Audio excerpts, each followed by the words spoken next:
Oi, pessoal, tudo bem? Me chamo Camila. Gostaria de primeiramente aqui agradecer ao Grupo H pela oportunidade de estar aqui conversando com vocês. Atualmente moro em Brasília, sou psicóloga de formação, faço MBA em gestão de pessoas e minha trajetória profissional basicamente aí foi na área das organizações, né? Então estou aí na minha terceira oportunidade de estar somando no time de RH. Inicialmente fui uma analista generalista, passando para business partner de RH. E atualmente trabalho aí com indicadores de RH e as áreas de processos, atividades de RH de modo geral. O papel do RH, assim, uma forma de somar estrategicamente dentro da empresa, né? Então, hoje a gente já está acostumado a entender o RH para além dos processos e da área de departamento pessoal, de folha de pagamento, né? E eu vejo essa tendência aí como um ganho muito forte, assim, do espaço do RH nos últimos anos. Então, é interessante perceber esse movimento, né, de espaço mesmo, de cuidar de outras coisas, né? Então, a gente vem aí para somar na área de pessoas e, de modo geral, a gente tem conseguido aí se posicionar mais estrategicamente nas tomadas de decisão, nas análises de indicadores, e, nesse sentido, tomado uma posição que ela consegue ser mais estratégica. Bom, pensando aqui nos benefícios flexíveis, a gente ainda não tem aprovação de todos os sindicatos pelos benefícios flexíveis, então isso acaba implicando em um risco trabalhista para as empresas. Mas pensando já em contrapartida aí do lado do colaborador, é interessante pensar que é um benefício que traz novas aplicações ali para aquele colaborador, né? Então acaba sendo um cuidado a mais para aquele colaborador, porque a gente acaba não limitando o gasto, né, com vale-refeição e alimentação como a gente está acostumado. Então, isso traz novos horizontes, né? Geralmente as pessoas ficam mais satisfeitas e acabam que elas conseguem usar outras modalidades, né? Então, não sei se vocês conhecem algumas modalidades, mas tem como passar para o benefício educação, o benefício de gastos que vão além do alimentação, né, com produtos.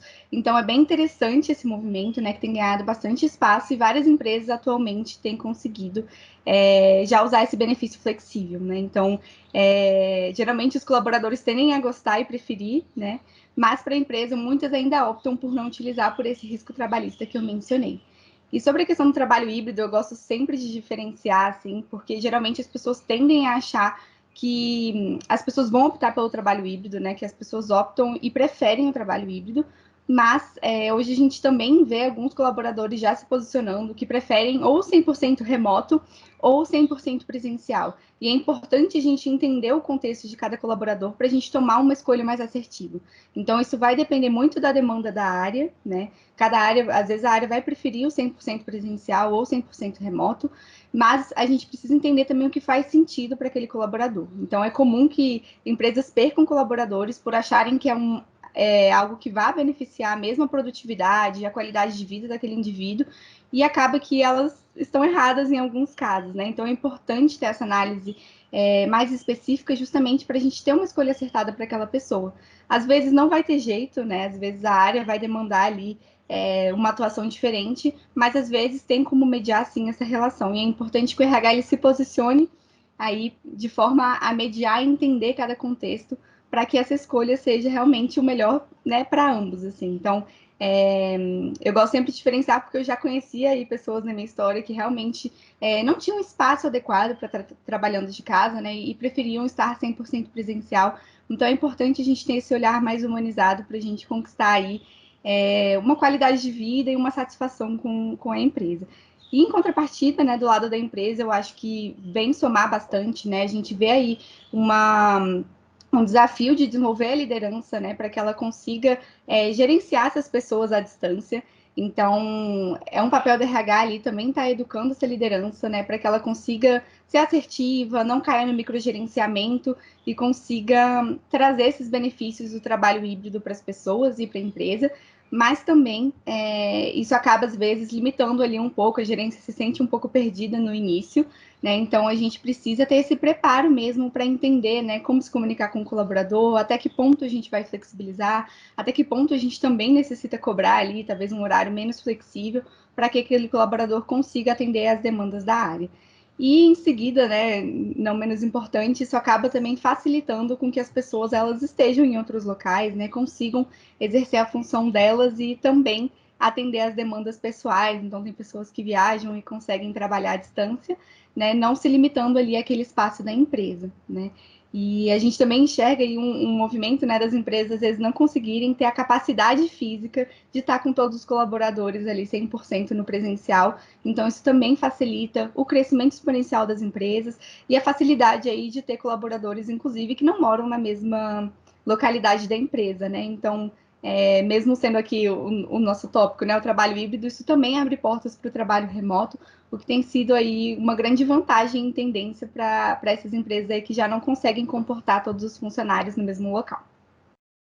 Bom, de início, eu acho muito importante a gente conhecer os nossos colaboradores, né? Como eu falei ali do trabalho remoto, a gente precisa ter uma base de dados acessível, né? Então, é importante entender aqui que a nossa base de dados é informação sobre os nossos colaboradores, e nesse sentido, a gente acaba tendo uma escolha mais acertada ali para aquele colaborador, né? Então, é comum que a gente pense, né, em coisas que façam sentido ali para nossa vida, ou que a gente esteja acostumado dentro do mercado de trabalho, mas é muito importante entender também a diferença entre gerações, né? Então, às vezes uma geração vai ter a tendência ali a optar por um plano de saúde melhor, enquanto a outra vai tender a um benefício mais flexível. E é importante que a empresa ela se abra essas possibilidades, né? Então, hoje em dia, a gente tem, por exemplo, empresas que elas arcam 100% ali com um plano de saúde, mas existe a possibilidade do colaborador fazer um upgrade dentro do plano de saúde. Então, é descontado em folha, né? A empresa não tem um custo adicional em relação a isso, mas são novas aberturas que a gente só consegue ter se a gente se abre a conhecer os nossos colaboradores. Então, é muito importante, né, fazer pesquisa de satisfação em relação aos benefícios, para a gente realmente entender e chegar ali num ponto de encontro em que a empresa consiga fornecer aqueles benefícios e também a gente consiga atender o que o colaborador espera.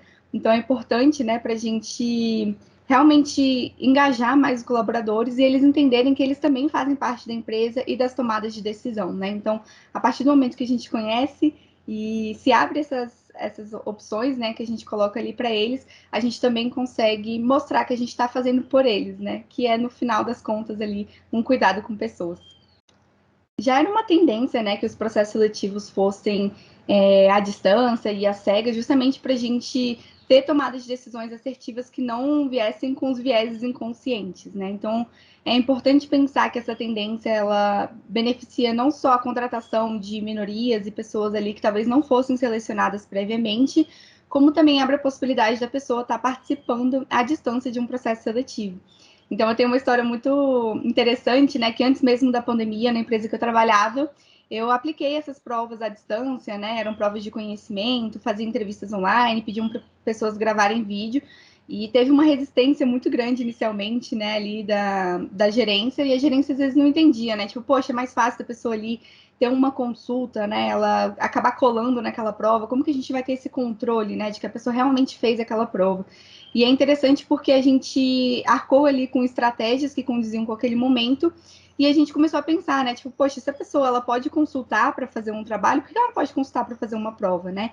Então é mudar um pouco a nossa forma de pensamento de modo que a gente consiga abrir portas, né? Novas possibilidades por meio de trabalho, inclusive, né? Então, assim, se eu consigo ter uma pesquisa inteligente, focar no tema, né? Trazer ali além de um copia e cola, né, de uma simples consulta, eu consigo somar e dizer como que eu vou trabalhar no meu dia a dia, né? Então, eu acho que isso contribuiu bastante para aquele contexto e eu vejo que isso realmente tem mudado, assim, né? Hoje a gente vê ali empresas que falam que, poxa, queriam ter aquele microgerenciamento, né, aquele controle presencial e hoje já se abrem essa oportunidade aí de fazer entrevistas às cegas, inclusive, como consequência, isso tem aberto a possibilidade do trabalho remoto também, né? Então, eu vejo com bons olhos, eu acho que a tendência vai ser essa, e traz uma facilidade imensa ali para o candidato, né? De ele não ter que se deslocar ali para o local da empresa, né? Não ter que gastar horas com uma prova que ele poderia estar fazendo na residência dele, inclusive em outro momento, né? Então, existem formas de controlar isso, né?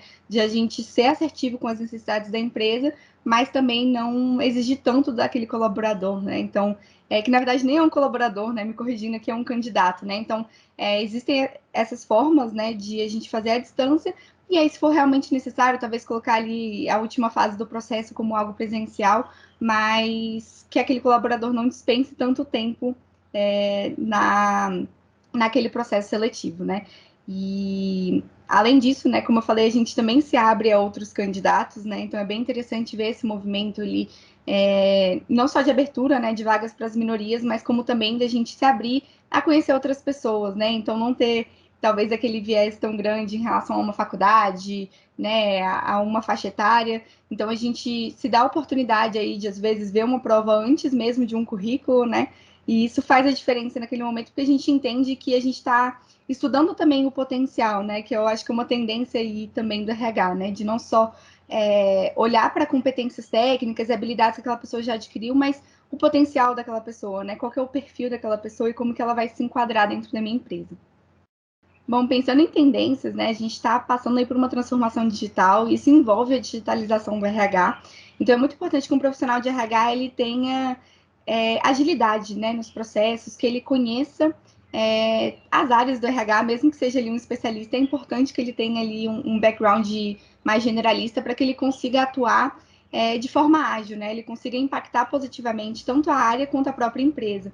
E já entrando aí na empresa, é importante que ele seja um conhecedor do negócio, né? Então, que ele se envolva com a atividade fim, né? Que ele não seja só limitado ali à área, mas que ele consiga integrar, inclusive, com áreas afins, né? Então, hoje a gente vê já um movimento do RH, ele trabalhando com a parte de comunicação, de marketing, a parte de finanças. Isso é muito interessante, né? De ver esse envolvimento ali para outras áreas, porque isso acaba realmente tornando o RH um estrategista, né? Tanto de cuidar das pessoas, né, que internamente, né, então essa questão do endomarketing, né, que é o marketing interno, como também da parte aí de folha de pagamento, de benefícios, isso já vai um pouco além, às vezes, do RH que a gente conhece, e isso mostra que a gente vem para somar as outras áreas, né? E aí, sendo um pouco mais ousada, né, conhecendo ali as áreas fins mesmo da empresa, às vezes que atendem os clientes externos, que fazem a consultoria, é muito interessante porque a gente começa a entender como que funciona o fluxo interno daquela área. E a partir disso, a gente consegue, inclusive, alavancar estratégias diferentes para cada área, né? Então, se a gente realmente conhece, entende as dores daquelas pessoas ali dentro, a gente consegue somar, inclusive, né, fazer o nosso papel mais bem feito. Então, isso acaba impactando nosso recrutamento e seleção, nosso treinamento e desenvolvimento. Então, é muito importante os funcionários de RH se desenvolverem ali para a área fim, na qual eles pretendem trabalhar ou já trabalham.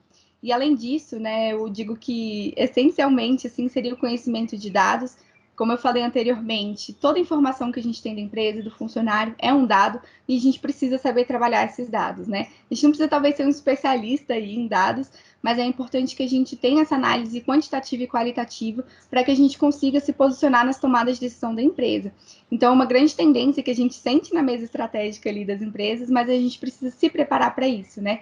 E eu diria que a análise de dados é essencial para a gente conseguir conhecer a nossa empresa, os nossos diretores, os nossos colaboradores, a nossa própria área de RH, inclusive todo o ecossistema que perpassa aí a nossa empresa, então são os fornecedores, produtores, clientes externos, isso faz com que a gente consiga ter uma escolha mais assertiva ali na empresa e a gente cuidar de pessoas que também vão além da própria empresa. Então, esse cuidado, né, esse zelo ali pelos dados faz com que a gente consiga ser mais estratégico e, inclusive, ganhar um espaço aí que hoje a gente já vê como tendência, já tem acontecido em grandes empresas, mas que é só o começo, né? Então, a gente tem muito espaço ainda para conquistar e eu tenho certeza que essas habilidades aí que eu mencionei podem ajudar você a chegar nesse tão sonhado papel estratégico aí dentro da empresa. Olha, as ferramentas que eu vejo que revolucionam a área da RH atualmente são as que otimizam processos, né? Então, hoje a gente já vê aí a digitalização de processos de folha de pagamento, férias, ponto. E isso traz uma agilidade no processo, né? O colaborador ele se sente mais bem atendido, como também acontece que o RH acaba não gastando tanto tempo, né? Não investindo tanto tempo ali nessas atividades mais operacionais.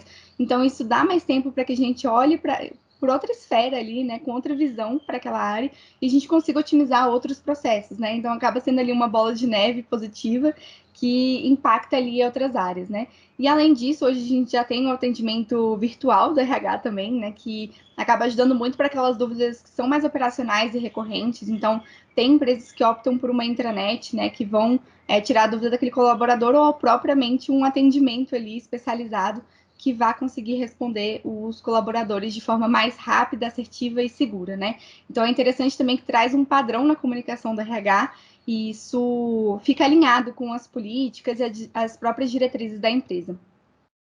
Bom, pensando nas tendências tecnológicas, né, como eu falei aí da parte de análise de dados, é importante a gente ver que existe esse movimento já de maior ganho, né, de análise de dados aí na área de RH. As pessoas tendem a reduzir o People Analytics, né, mas o People Analytics, ele trata com maior complexidade ali as realidades, e é importante a gente entender que quanto mais pessoas a gente tiver, mais papéis dentro da nossa empresa, mais complexa a nossa empresa vai ficar, né, e um modo de talvez simplificar aí a nossa tendência de tecnologia dentro do RH, né, que vai além da digitalização, seja por meio dessas análises aí, que a gente consegue ter essa facilidade de compreensão da nossa empresa, né? Então é comum hoje que as áreas de RH usem, por exemplo, algoritmos, né, que facilitam aí a análise, a predição, né, do que vai acontecer. Então, predição é quando a gente consegue, de certa forma, ver a probabilidade ali do que pode acontecer futuramente com um candidato, com um treinamento. Então, isso torna mais viável ali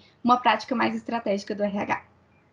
Olha, o cuidado humano é essencial, né? Como eu disse anteriormente, o RH ele é para pessoas e a gente nunca pode perder de vista as pessoas, né? Então, a partir do momento em que a gente implementa processos, políticas, atividades, o próprio algoritmo aí de People Analytics, né? É muito importante que a gente entenda que a nossa finalidade é cuidar de pessoas.